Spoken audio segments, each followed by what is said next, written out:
You said you were puzzled by the motive of this impeachment complaint. Would you say that it is meant to actually protect the president? Well, I don't want to come into conclusion, pero ang alam ko, napakamahina at it can be easily dismissed. Actually, yung form nito kasi walang mga, it's only 15 pages, so kulang na kulang sa mga attachments. For example, yung number 1, culpable violation of the Constitution and betrayal of public trust tungkol dun sa ICC, it would require a lot of documents to prove na merong kidnapping. So wala namang nangyari. So mawawala lang yan. Graft and corruption, allegations involves systematic blunder, wala rin yan dahil wala namang affidavit si Saldico. So unfitness for office, alleged drug addiction, mahirap patunayan yun. Hindi naman pilitin yung presidente na magpa-drug test. At hindi naman pwedeng paniwalaan lang yung salita, kapatid. Failure to exercise veto power.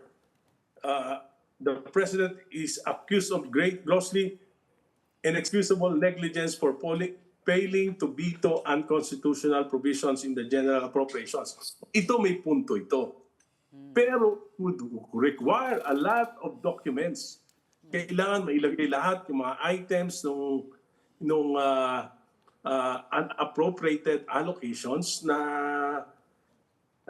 inalist mula sa National Expenditures Program noong 2023, 2024, 2025 at patunayan na pinalitan ng mga ghost projects, mga question projects at dahil pinayagan naman talaga ito ng Pangulo. It is a fact na pinayagan niya dahil noong 2025, 1.45 trillion pesos yung inalis dun sa President's budget, sa National Expenditures Program, pinalitan ng mga proyekto at yung mga priority projects like the flagship projects ay inilipat sa program appropriations. Yan nga yung malaking nakawan.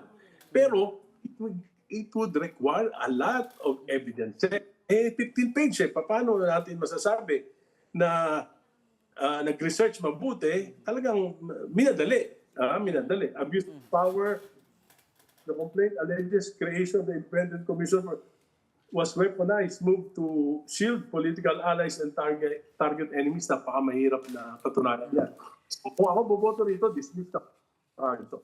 But you did say na doon sa NEP, medyo doon sa hindi pag-veto sa mga unprogrammed funds, may punto. So there is time for a more solid complaint. Kasi di ba, yan naman ang tinatanong ko lagi the president must have his underlying reason. But yes, to explain to the people, bakit in 2023, 300 billion yung tinanggal sa kanyang pondo? Hindi siya kumibo. Yung kabinete niya, hindi kumibo. Na 2024, 500 plus billion yung tinanggal sa NEP. At ang pinakamasama, dahil dyan, magmumulta ang ating bansa, magdi-delay ng 4 years yung mga flagship projects niya. Si saan program at hindi na pondohan. 2025, ganun din. Flagship program, 157 million, 473 lahat yan. Inilipat-lipat ng Kongreso.